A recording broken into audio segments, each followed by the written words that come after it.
So you can see the team on the left, Sam Pardee, Matthew Nass, and Jacob Wilson. That is about as strong as it gets. Yeah, and I like to describe these 8-cast decks as vintage decks that are legal in a way. Sometimes, they just don't come together, but a lot of times they have absolutely insane starts. Esper Sentinel quite annoying because there's a good chance that this is just going to draw an extra card for Jacob on every single turn, but there's also a chance that it won't matter too much because 8-cast, if it has a decent draw, we'll see that in a moment, can potentially just walk all over Death and Taxes in the first game. But like I mentioned, if there's a Spirit of the Labyrinth gonna come down, that's gonna blank so many of of Mono Blue 8-cast cards. The first 2 turns are gonna be pretty formative for the rest of the game. That's also why we're watching this as the first match of all the 3 formats. So 4 lands flip over there on Emery, although one of them is an artifact land. And so Joshua Cook here with a hand that's, well, he's got a Thoughtseize, which these decks often have a draw 2 in it. So got some business, as long as, like you were saying, Spirit of the Labyrinth is not in existence. Yeah, we see a Swords to Plowshares in there, which if we don't have a Spirit, there's a good chance it's just going to go after the Emery. Yeah, there it is. Oh, we're even splitting the plains and snow-covered plains. I'm not sure. That's probably the extra value against potential predicts and stuff. I'm loving it. Sure, why not? All right, so let's flag the table real quick that Emery should be in exile, not in the graveyard. And we'll continue on here. So this Thoughtcast, yep, there we go. We caught it, yeah. All right. So yeah, Thoughtcast probably pretty close to being cast here, right? 1, 2, 3, 4, 5. I think we can cast it this turn if we want to. Of course, on the other side, I'm sorry to interrupt you there. That's going to give Jacob an extra card because we won't be able to pay the upkeep for Sentinel. Well, that's a lot less good because that's actually, and although Joshua doesn't go for it, he also doesn't play the Bauble, which I feel like you may want to. It doesn't look like he's doing anything else with the mana, so playing the Bauble when you can pay for the Sentinel doesn't seem terrible, but maybe there is something else he's got planned. Especially since Thalia might be coming down, that's even more the reason to play the Bauble. I'm trying to think of any reason you could represent something, but not really. Maybe there's no Dismember in the main that I'm seeing. Maybe we're gonna be enlightened to it in a moment here, but it looks like we just didn't cast the extra Bauble. Okay, so Field of Ruin is going to take that's down. Gonna be that's actually 2 islands in the 8-cast deck here. Okay. So that's not too problematic. Of course, it's quite annoying that we're not going to have our Saga working out here. That's another way to just sometimes steal games when your opponent is sitting on a very reactive draw, which is not the case with Death and Taxes all that often. But no Hate Bear coming down, nothing proactive, just Field of Ruin. It's not exactly super exciting. So it's giving me some hope for Joshua, but yeah, here I am, teasing this as a vintage deck in Legacy. And thus far, nothing exciting has happened yet, but maybe there's going to be some fireworks in here. Dude, that Esper Sentinel has been so annoying. Every time I come up with a play, I feel but then the other side draws a card. Yeah. Okay, that's a good one, but Death and Taxes not shy of having a lot of answers for cards like that. Okay, by the way, that's the reason why we kept the Bauble in hand. Yeah, no, I just realized that also. So that does explain why Joshua didn't play the Bauble last turn and pay the taxes, because he valued getting the token more than the card for Jacob, which may in fact be correct. We'll see. That's a hard judgment to make, but that does explain it. Yeah, the thing is about 8-cast in these grindier matchups, if you don't get a really good start, it's kind of hard to really make something work, because you see what's happening here, right? We have some decent cards, but show us. Jacob, huh? Jacob didn't show us the card that he showed Joshua on the Bauble. Very disappointing. There we go. Recruiter the guard. All right. Okay, I think I also saw a remove a spell for the Psy there that might have been, I don't know, Skycliff Apparition, which would make sense. Yeah, there's 2 Skycliff Apparitions even. But yeah, sorry, I kind of cut you off there. But yeah, you're saying that this 8-cast deck needs to have a really good start in order to be able to keep up here, and we most certainly did not see that. Yeah, part of it is you usually you do something on the first 2 turns that puts your opponent in the back seat, and they feel oh, I really have to try to keep up with you, instead of trying to put their own game plan together, and then you just like have too much stuff going on. But since Yoshua's first 2 or rather 3 turns really weren't all that explosive, there's a good chance that Jacob has a window next turn to make something meaningful happen, and of course that would be Spiritful Labyrinth. Mm-hmm. Well, there is a force in case that were to happen. I'm not sure there's a force in the blue card, but it's the Thoughtcast. Yeah, I think that's Shadow Spear, Trellis, Force, and a Thoughtcast. Yeah, this is not how we want the games to go. No. All right, so here's a Thoughtcast. No free cards drawn on Sentinel this turn, and a Kappa Cannoneer is among the cards drawn. Yeah. So actually 2 of them. Yeah.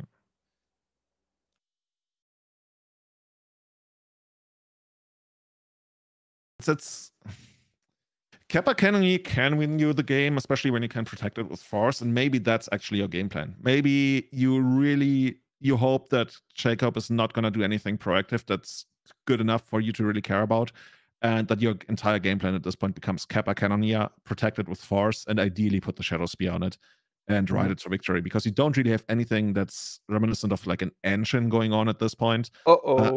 Yeah, but I think that's actually like you just like let this resolve. This one's more annoying. I could even like see fighting over this because there's a chance that this raises your Kappa Cannoneer. Even though with lifelink, there's a chance it actually doesn't. But we will see. We will see. This is one of the tougher decisions. Do you force this? Or do you not force this? And of course, it also draws a card for Jacob, I would think. Is it not? It would. He may. Yeah, he missed it. Isn't Spirit symmetrical? Oh, you're right. You're right. It is. So even though no pay for the Sentinel, no draw because of Spirit, you're correct. Okay. That basically unlocked the Force in a way. Yeah. All right. 1 card drawn there. This is basically our game plan at this point.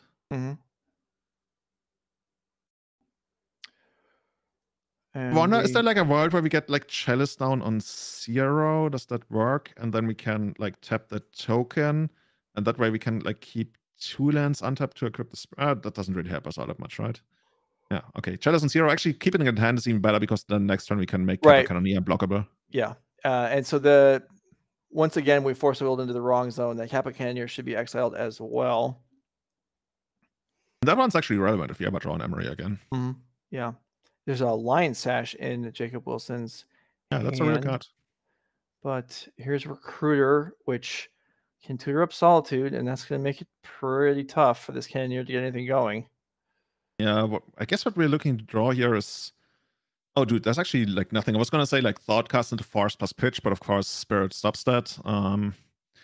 We might just need to draw another Kappa Cannoneer here, just like to get it down. That's asking a lot with 2 gone already. I mean, we're trying to create scenarios, right? That's Charming Prince. That can actually take out the Shadow Spear by using... Okay, no. Okay, that works as well. I was going to say we can bounce our Skycliffe Apparition, which I thought could also take out the Shadow Spear, but maybe we're going to be like, you know what?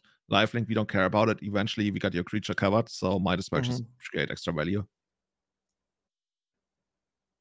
Yeah, this looks pretty good for Texas here. Yeah, it does. It looks excellent for Jacob Wilson here. And I mean, what you're seeing on Joshua's side, right? This is pretty good what we're seeing on Joshua's side. It's just what you're seeing here. We don't need that on turn, I think, 5. We need that on turn 2. And this deck is very capable of presenting exactly this board on turn 2.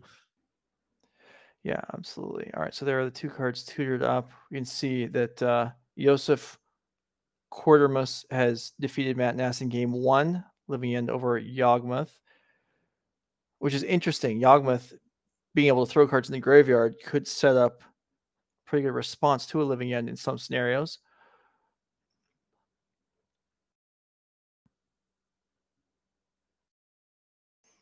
This is basically the one time where we get to gain a bunch of life. And at this point, we already know, right? We're going to lose our creature to Solitudes. Unless, well, actually, we know that Jacob has a pitch card as well. You know, like, Jacob needs to pay the ward cost, which, if I remember correctly, should be 4. But yeah, we have all the mana to make that work.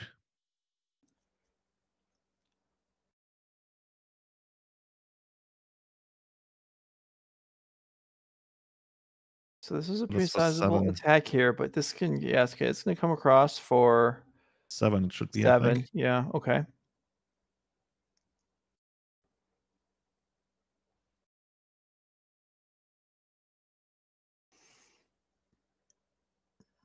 Oh, okay, so we drew the extra card for the bubble. Now we're sitting on 2 chalices.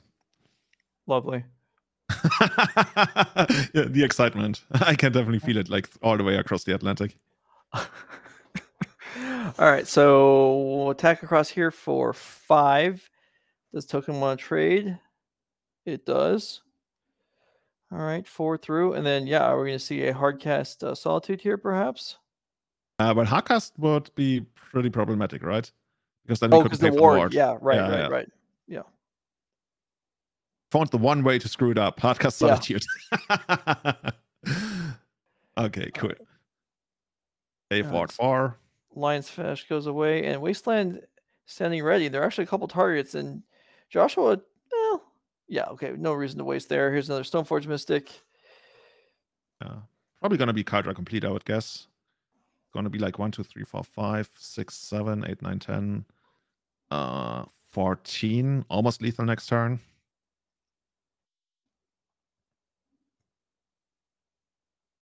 So we basically need Kappa Cannoneer, and that's not even good enough. Yeah, those are pretty miserable draws there for Joshua as that game developed, but the we're pretty far behind all the way through. Okay, we're coming back to the Muth. Does that mean there's no match that we can go to? Well, okay, then yeah. See, the problem is you substitute in a trainee director, and now we have the camera on us for no reason at all. When everyone wants to be watching Magic, and we're looking at us, nobody wants to see that. Let's go. Here we are. We're in Pioneer. We got Sam Pardee against Marcus Neal. We got 2 Arclights in play for the. I take that back. Let's see. Yeah, there's 2 Phoenixes in play, and we have another player that has multiple graveyards. Is that a new trend? I hope it doesn't become one because it's quite confusing for coverage. So we've got an exile and a graveyard under the on the upper right, and then we've got another pile of cards there. Maybe I don't know what's going on. Maybe those are currently being. Oh, it's the pieces of the puzzle. That makes perfect sense. That was just hard to recognize on initial uptake. Okay, so that's pieces of the puzzle resolving. Oh man, you know this Phoenix deck. I don't know, like with all this like multiple turn taking and all that kind of stuff.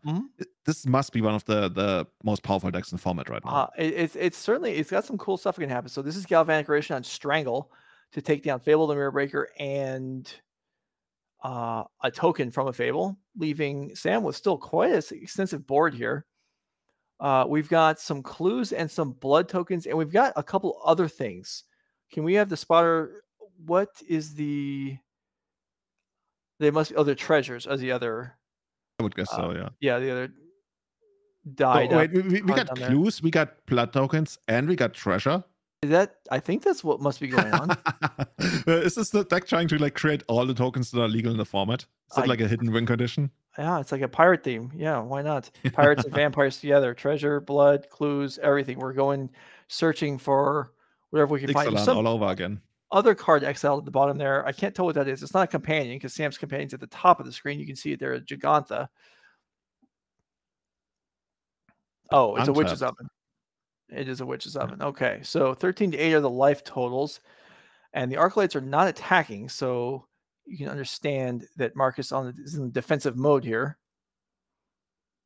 Yeah, but it doesn't really get better for him like on any of the turns, right? Is there any way that the Arclight Phoenix deck can catch up other than like taking multiple turns?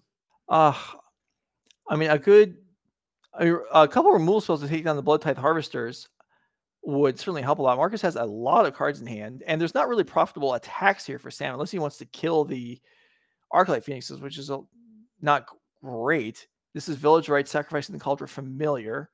So that's a pretty free draw too for 1 mana there. And I believe he picked up Mayhem Devil, which is going to make this much more complicated for Marcus Neal. Yeah, but as long as the board is stalled, you just get there with the Oven, right? Eventually. You can't. Yes, I mean the Oven will get there, but the Mayhem Devil will dramatically increase the pace of that. Basically doubles it, right? Yes, and then also like these blood type harvesters, these treasures, everything is sacrificed to do damage. Mayhem Devil really anything sacrifices are permanent. Like the game might like almost be over like in an instant. Mayhem Devil is kind of the key card that is the differentiator between Rakdos Sacrifice and Rakdos Midrange. This deck scares me. This could actually be like good in Legacy. Yeah, this deck has a lot of stuff going on. What's this deck even legal in this format? Oh man, like these are literally my two least favorite colors in Magic. Like I'm very much a Band guy, but like looking at all these tiny little interactions, then Mayhem Devil comes down, and like imagine if you had two of those devils. Yeah, I'm not really seeing how Phoenix is really supposed to come back from here. No, like, we have a bunch of cards in hand and so many lands in play, but I feel like the ceiling of our deck is like not high enough to really get there. Right. Well, we talked about okay, here's Fiery Impulse to take down the Mayhem Devil in response to that first sacrifice, but there's going to be more sacrifices coming. This was a treasure activating a blood token, which is going to do 2 damage. And Sam's going to do that again. Fishing at Kroxa. Yeah. Cat comes back. This is food is sacrifice. That's what those are food. A food is sacrifice to bring back Caldera Familiar. And Sam's like, yeah, you're demolished. All right. So that is the end of that. Sam Pardee takes down game 1 of the Pioneer match. And Legacy's ready to go. Looks like, I would guess, an Emery came down the first time, which got immediately bounced back by Caracas. And oh, this is a really good card, right? This is what Death and Taxes doesn't want to see. This reduces half the deck to draft comments again. Yeah. I mean, Torpor Orb is great. It does actually kind of mess up Joshua's own Emery, but yeah. Here's but as long as if at least the one of the baubles in play, right, you can still keep using it. And from the Death and Taxes side, I think there's only like one creature that still like properly operates to get rid of it, which would be Cathar Commando. Oh, that's a really good one as well. This is one of those cards where you feel like it's only really there for dedicated combo decks, but no, this also messes up this deck quite a lot because you really want to like deploy your entire hand to the board and like do all the broken stuff. And no, that's not happening. On the other side, though, we see Joshua sitting on 2 Force of Worlds, which once again would make me feel like maybe this is the kind of game where you play Protect the Queen, right? You just get down Kappa Cannoneer and try to get there that way, because thus far doesn't really seem like the most explosive start. Are we sitting on, is that 2 Emery? No, I think the other one is a Sai. All right, so Emery does return to play. No mill because of the Torpor Orb. Like a Reshaden Pod, right? You play the Emery, so your opponent has to tap their Caracas. Yeah, and boy, you're right. I mean, both decks are just significantly depowered this game because of these sideboard cards that are in play already. It's gonna be interesting. Caracas, yeah. Like you probably like really have to alter your strategy, at least from the 8-cast side. From the Death and Taxes side, I feel like the things are pretty scripted. You make the best of what you have. Whereas from the 8-cast side, you really have to like figure out, okay, what are these forces supposed to connect with? How do I get there? Because both creatures that we have, Emery and Sai, they're just like, they roll over to Caracas. If you ever want to make Emery, oh no, that's also like another thing. If we want to make Sai work, we need a bunch of artifacts in hand, but we can only really play one afterwards. So right now, our best cards would be like Sai, Artifact, Pass, and create like 1 Thopter token to eventually get there. It's a plan, but it's not a great one. Right. I don't think Jossa has an artifact. He's got 3 Force of Wills. There's a Speculative Apparition to do what? Nothing. Just probably, like a... oh, right. Yeah. Like it's just a 2/2. Grey Ogre. This is beta. Like, oh, we have a bunch of beta. Grey Ogre is the biggest creature on the board. So, and it probably will be for quite a while. Yeah. Are we forcing Grey Ogre? Oh, my God. Yeah, I mean, we might have to. I don't know. Wow. Drawing the extra card? Are we? No, Joshua paid for it. Oh, he did. Okay, cool. Okay. All right, so there's a Mox. So that can, at least Sai can make a token now. So actually, let's try to figure this out. What do we see on Jacob's side? We see a bunch of lands and a 3-mana 1/1. Oh, interesting. Right. Okay, Mox, so we really want to make sure that Jacob doesn't get to draw extra cards.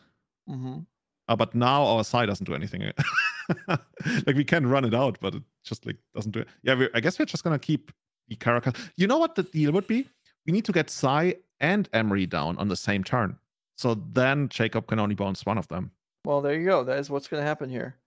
It will cost the Lotus Petal, but that's tolerable. No, I think that's okay. Definitely sounds that allows all the creatures in the world, just only one spell per turn, non-creature spell. So Lotus Petal gets expended here, and both creatures are on the board. I think this is where Jacob just draws another Caracas. Close. Swords to Plowshares. That also does the trick. Yes, it does. Do you really want to go Swords after this? Because like this coming down keeps 3 mana tapped on Joshua's side. On the other hand, of course, there's the scenario where Joshua draws an artifact and then can make a token. So I see why you would want to do it that way. But this is Joshua is caught in a never-ending cycle of despair almost. Oh, and there's a wasteland to take down another land. Yeah, this is kind of ridiculous. I mean, I think even beta decks might be overpowering this, or limited. This is maybe it was correct to force the gray ogre, the Skyclave apparition, because it would be just dominating the board right now. It would. What is this game? This average been cast 5 times. Sometimes Legacy works out like this. Like the decks are so highly specialized that sometimes things like when a somewhat more linear strategy, like 8-cast is not the most linear deck in the format, but certainly it's somewhat more linear than other decks. And when it lines up perfectly against what the opponent is doing, even if everything else the opponent's doing is like super unpowerful, you are just caught in a cycle of casting your legends over and over and over again, and nothing really happens while Esper Sentinel beats you down. All right, Thoughtcast through Ancient Tomb gets the tax gets paid for from Esper Sentinel. Thought Monitor was drawn there. Why shouldn't the Sai be in exile? I see a Force of Will in exile. Yeah, it should be. It should be on top. Probably not gonna matter, but yeah. So there's some comments in the chat about like, oh, this player, there's some things missequenced or misexiled. Yeah, keep in mind that this being a Pioneer Modern Legacy event, it's not too hard to imagine a group of friends who no one regularly plays Legacy. Someone just kind of has to do it.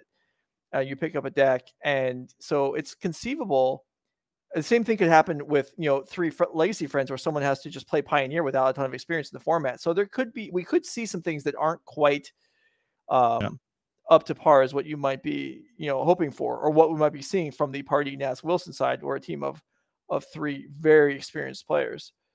Imagine, just name-wise, this might be the most recognizable, accomplished team in the entire tournament here. Yes. I'm not saying that they're going to win it, but just like name recognition-wise. And I just feel it's not something that you want to do. It's just like talk about a player. Oh, this player made a mistake. Oh, this player did that wrong. We are all here to have fun in the end. And like, how would you feel about that? So just like think about that. Yes, mistakes have been made, but it doesn't need to be like pointed out repeatedly and everything. So, anyway, so we have a creature in play. We have how much is that? 8 mana, 2/2 flying. So I was thinking Thought Monitor. Okay, that's a good way to get some new cards in hand. That doesn't work because the Toro board, but at least it's a bigger creature. Esper Sentinel can stop its rampage, which has dropped Joshua down to I think Joshua's taking like 5 hits from it maybe, and then a couple Ancient Tomb activations and a Force. You know what actually might win the game? Just like straight up Solitude, like 5 mana, 3/2 lifelink. That's too good for the sport. And eventually, like the equipment spot. Like if Jacob ever finds an equipment, that's just like gonna dominate all of this. That's true. Equipment will be really strong right now. Although Joshua has equipment also. He does have a Shadow Spear. Spear, which he no longer play because of the Chalice, but he could tutor it up with Urza Saga, which would be a very good draw right now. Saga would actually be one of the best cards. I think. No, the Wasteland has already been used by Jacob. Maybe he's got another one. But yeah, so like running Saga, something like that, that could really put him in the driver's seat. All right, Solitude comes across, trades with Thought Monitor. And of course, if we ever get our Kappa Cannoneer down, Interestingly, like Kappa Cannoneer on this board would actually not grow on itself, right? Because we have the Chopper Orb. Okay, just more random creatures. 3 mana, 3/1 flying. Wow. Can somebody help us out? What's the name for a vanilla 3/1 flying for 3 mana? I got one. Rashad and Airship. Oh, that's really good. But that one can't block, right? Okay. I mean, you can't have a vanilla 3/1 flyer because flying makes a creature not vanilla. So come on, what do you want? Oh, okay. You got me. You got me. But yeah, right now we're beating down for 5 a turn. That's just like really, really good. Yeah, that's respectable even. Of course, it would be more respectable if it was 1 creature, not 3, but whatever. I mean, we're getting there. Like, Joshua drew a blank once again, and now there's almost nothing we can draw here. Like, didn't really come together for 8-cast. Deck is very, very capable of like explosive draws. But yeah, when you're stuck in the eternal loop of having to cast your legends just so you can keep the opponent's characters busy, the Torpor Orb, like as we see, the Torpor Orb, even though it disabled some of our interactions as well, it really reduced the Death and Taxes side to nothing. So now imagine this board with, let's say, a Kappa Cannoneer in play. Yeah. Like, it's all different. It just like really didn't line up all that well for Joshua here in this match.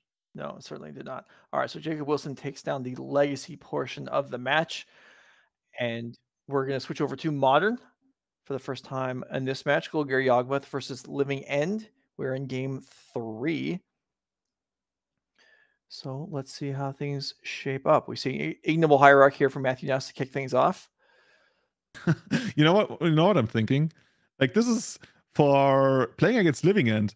All the creatures on the Yawgmoth side, they have like Undying, they come back from the graveyard. Like, it's so annoying. Like, guys, I want you to be in the graveyard for when the Living End comes around. And those guys are like, you know what? I'm just going to come back. No graveyard for me, sir.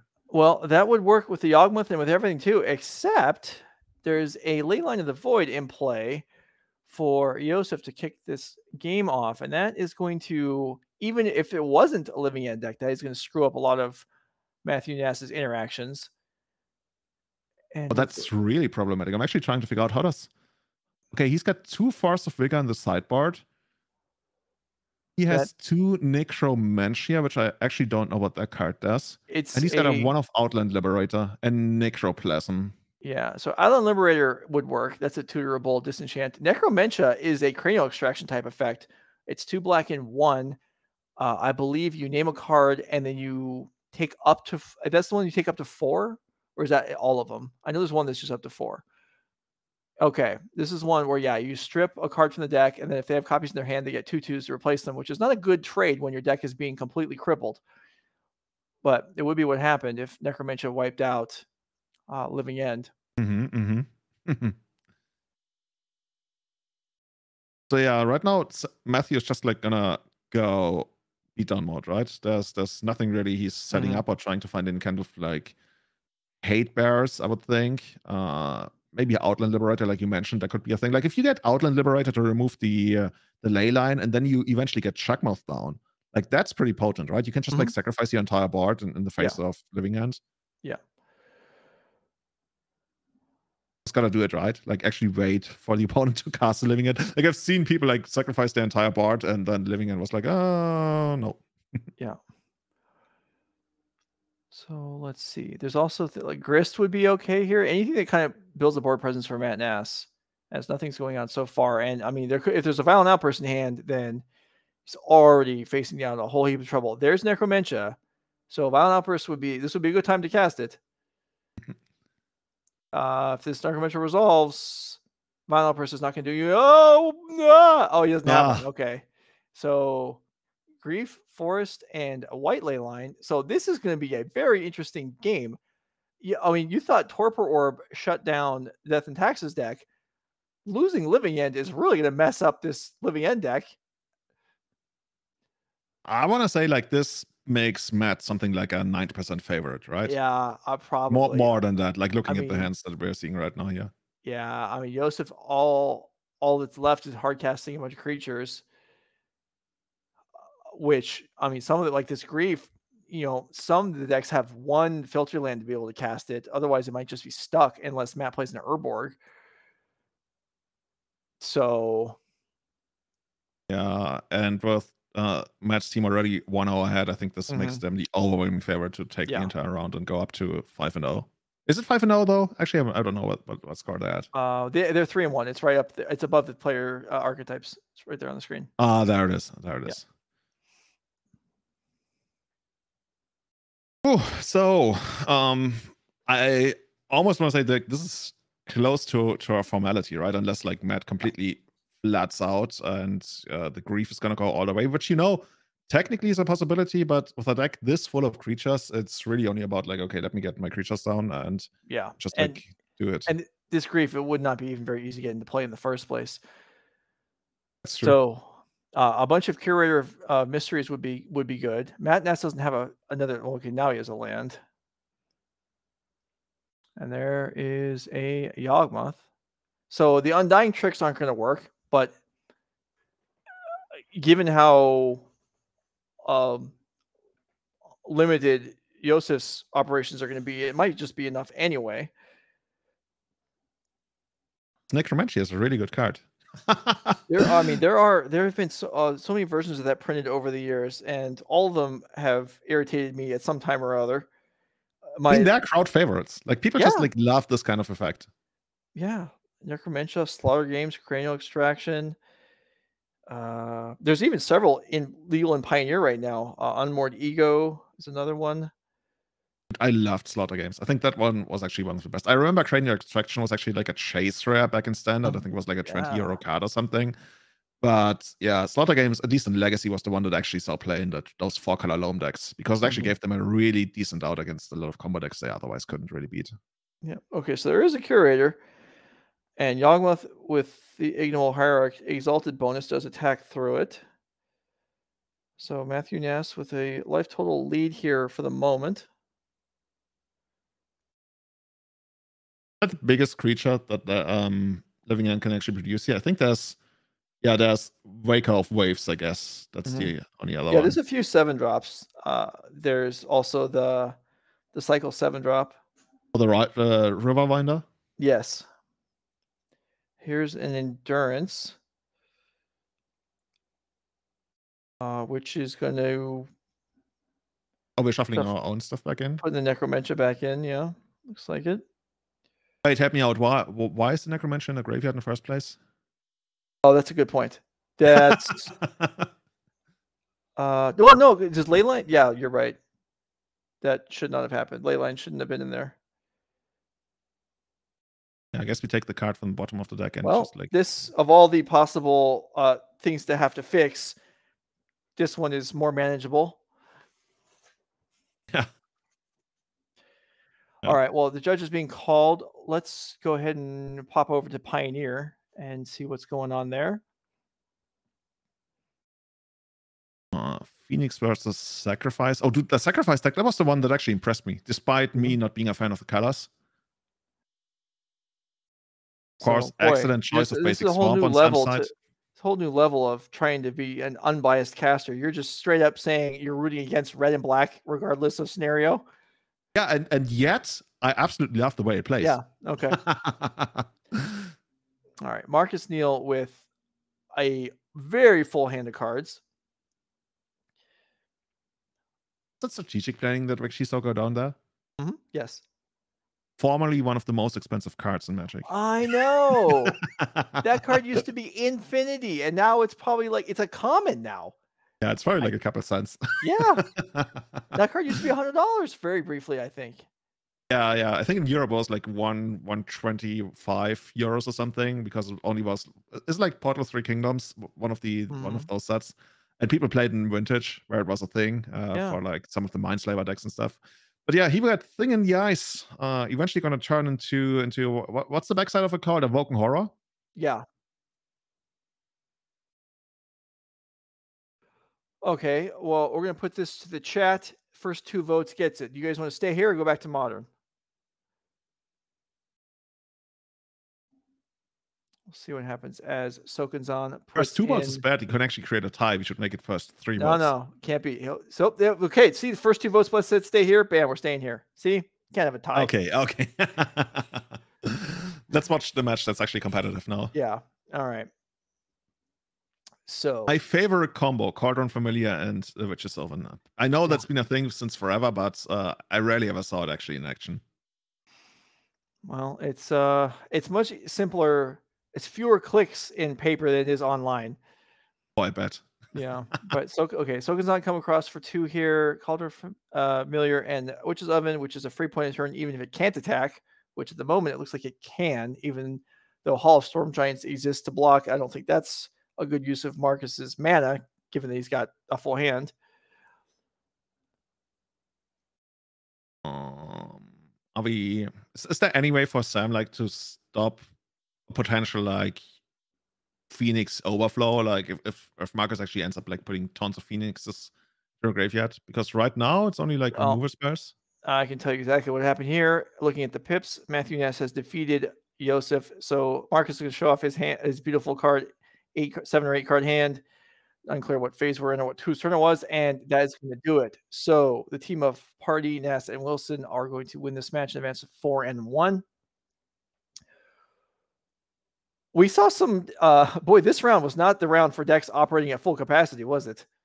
I mean, it happens at times, right? Yeah. And you just gotta move on. You gotta make the best of what the hand you're dealt in Magic, and sometimes it just doesn't work, and you move on. Yeah, yeah. You got Leyline of the Void, you got Necromantia, you got Torpor Orb, just ripping these decks to pieces. And we got a bunch of 1/1s and 2/2s trying to fight it out. All right, so we're through 5 rounds. We got 2 more rounds today, plus the quarterfinals. Becky Bell is going to be around for that. Julian, it was a pleasure as always to have you here. Tell people where they can find you. What's your podcast and where they can find it? Yeah, thanks for having me. You can find me on @itsjulian23 on Twitter and It's Julian on Twitch. The podcast that I'm running together with Callum Smith and Kai Savatari is Everyday Eternal. We're going to release the next episode next week, talking a lot about mailbags, maybe also Painter. Callum just won the Legacy Challenge with that. So yeah, check it out, Everyday Eternal. Joe, everybody, thanks for having me. Have a great rest of the tournament. I'm going to be tuning in and see you again next time, everybody. Bye-bye. All right. See you. It's a pleasure to have you here. Thanks. All right, so we're going to take a break. We'll be back with round 6 of the Swiss with Becky Bell. We'll be right back.